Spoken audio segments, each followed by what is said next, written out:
In the near future, climate change, deforestation, and a nuclear war have caused so much damage to Earth that little by little most cities all over the world are crumbling down. There is a power and food shortage, plus a dangerous lack of oxygen. By the year 2067, one of the few remaining cities is in Australia, which has been able to hold out thanks to synthetic oxygen. However, this oxygen is polluted and causes people to get ill with something known as the sickness. Ethan White and his best friend Jude do their job as utility workers to keep the neutral reactor stabilized and bring back power to the city. After the workday is over, their boss scans them to be sure everyone is still healthy. One of the workers says he can't come the next day, so Ethan takes his shift to earn extra oxygen credits. However, the boss still fires the poor man. On his way home, Ethan sees a protester talking about oxygen not being a privilege and how they should sacrifice for the next generations. While the passers-by ignore him, Ethan is confronted by the fired worker, who is desperate for work because his children have the sickness. An argument ensues, only to be interrupted when the protester suddenly catches on fire. Later at home, Ethan sees on the news that the protester did that to commemorate the death of the last living plant. The report also mentions the increasing number of deaths due to the sickness and how Crony Corp, the oxygen producer company, promises to find a solution. However, people keep revolting because they're scared humanity will go extinct soon. Then the reporter starts talking about the Crony Corp's dead lead scientist, who is Ethan's father Richard, and this causes him to turn off the TV. At that moment Ethan's wife Xanthi arrives and he gives her a new oxygen mask. As they fool around, Xanthi suddenly vomits blood because she's got the sickness, but Xanthi assures Ethan that she's fine. Sometime later, Ethan is summoned to the offices of Crony Corp and Jude comes along.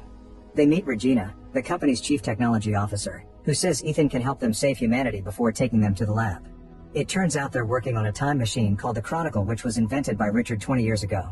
They've been testing it by sending a clock for a few minutes, but they've also sent radio waves and received a reply from 400 years in the future with the words "Send Ethan White."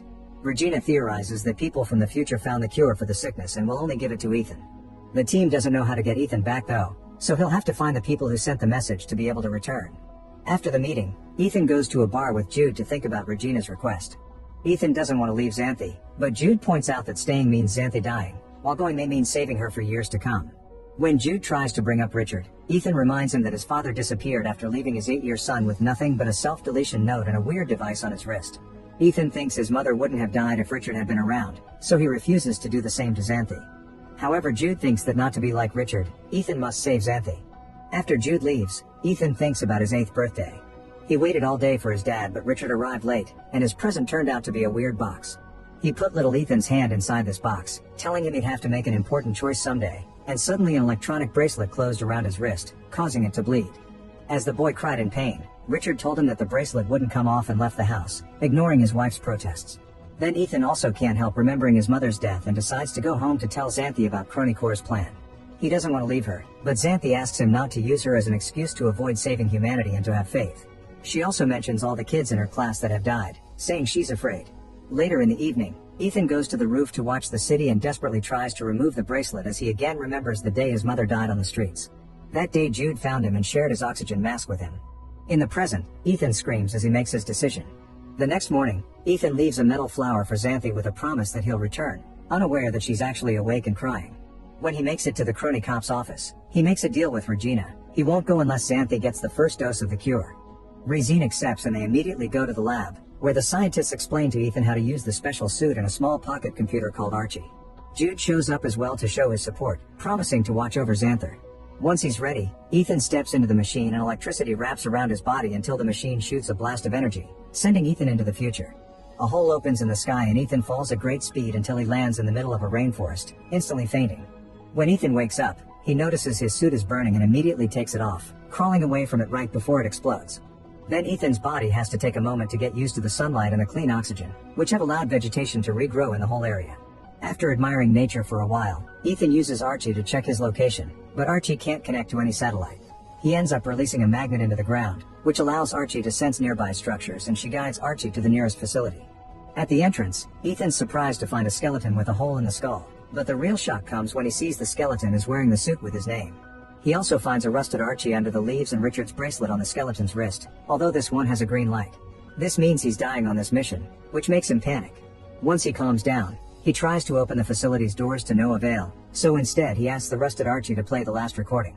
The machine plays a distorted voice saying it's better this way because then nobody is suffering anymore, then 2 voices arguing followed by a gunshot. At that moment the battery runs out and the rusted Archie shuts down. Then he notices a wire wrapped around the rusted Archie, So Ethan grabs some wire from his suit and wraps it around his own Archie, which allows her to finally detect a beacon signal. Ethan follows the signal through the forest and finds 2 oxygen dispensers, but not a single person.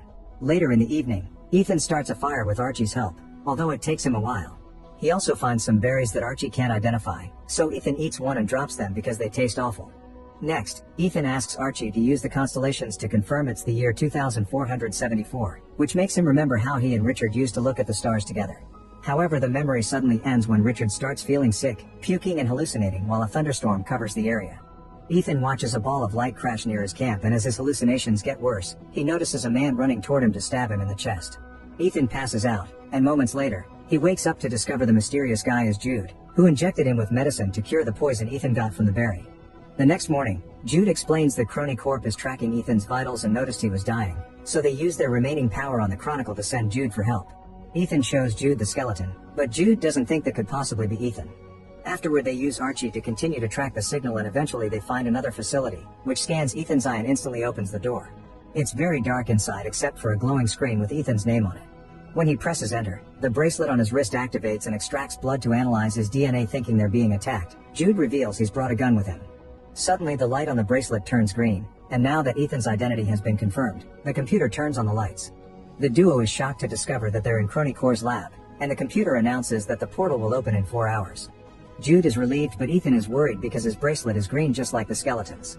Next, Ethan checks the computer logs and finds a holographic recording by Richard from the time he worked for Crony Corp. Richard explained that they buried a monitoring station, which would send data from the future when the air became breathable.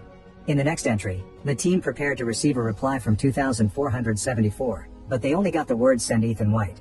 Regina asked if they could send matter now, but the report indicated that there was a problem with the power in 2474. Suddenly the lab system goes off and the computer alerts Ethan of an issue with the nuclear core power. Ethan makes Archie run a diagnosis and they discover the power feed is corrupted, meaning they won't be able to return to 2067. The computer also warns them that if they don't fix the issue before the countdown ends, there will be a nuclear explosion. Jude rushes to find tools, but Ethan is stuck on the implications of what they've learned. Crony Corp knew about the power failure because they received the message long before calling him, and that message was sent from here, meaning they fixed this place and found a cure. He wonders why Crony Corp didn't tell them about the power failure and sent Jude instead of a medic, but Jude just says he was the only one who volunteered. Then Jude insists they should work on the repairs, but Ethan wants to analyze their situation first, which almost causes Jude to get aggressive.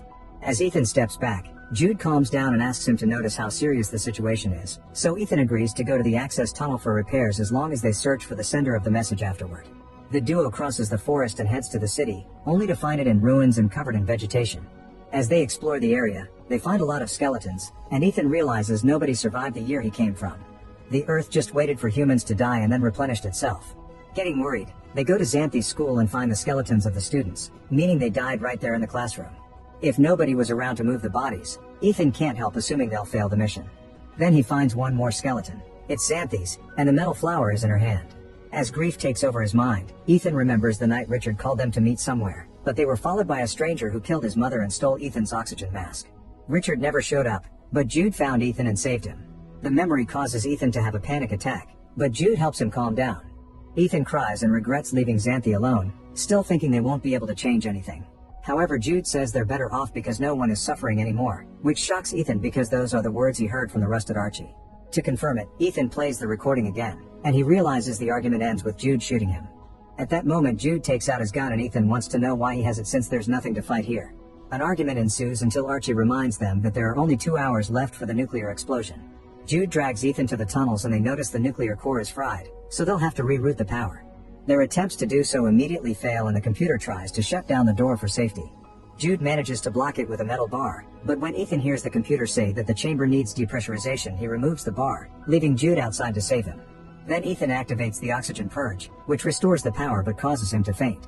A desperate Jude breaks the glass, letting oxygen back inside to keep Ethan alive. Afterward, the duo returns to the lab and learns that they only have 37 minutes before the portal launch. Suddenly, Ethan opens a door and discovers it leads to his skeleton, which makes him accept that he can't change fate. While Ethan switches the batteries of the 2 Archies, he accuses Jude of planning to shoot him. Then he makes the rusted Archie play the last thing the other Ethan saw, and the recording shows Jude threatening Ethan with a gun and asking him to fight back. Jude swears he doesn't plan to shoot Ethan and an argument ensues with Jude suggesting they stay there, but Ethan refuses to leave everyone to die. Next, Ethan forces another door open to find the utility room, but there are no masks. Jude insists they can't save everyone, but Ethan pushes him away and goes to the computer to play a log recorded on his 8th birthday. Richard says he made a mistake, but the message is interrupted when Jude shuts off the power. Furious, Ethan locks Jude up in the utility room and turns on the power again to finish watching the message.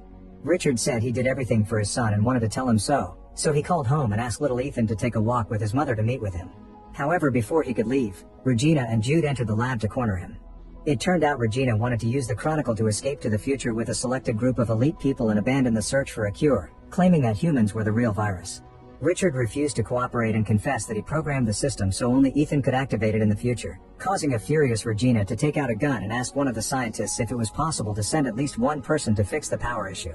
When the scientist confirmed it could be done, Regina shot Richard. At that moment, Jude breaks free and tries stopping the recording to no avail, so the rest of the truth comes out. Regina sent a team to kill Ethan's mother and ordered Jude to become Ethan's guardian. A devastated Ethan jumps on Jude, calling him out for using him all these years, and another argument ensues over how to proceed. Ethan starts pulling cables to try to stop the Chronicle, so Jude attacks him, pushing him against the wall as he begs him to fight.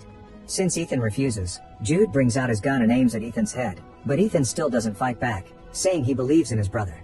Seeing Ethan in such pain remembers Jude of the night they met and guilt takes over him, so he apologizes to Ethan and then self-deletes.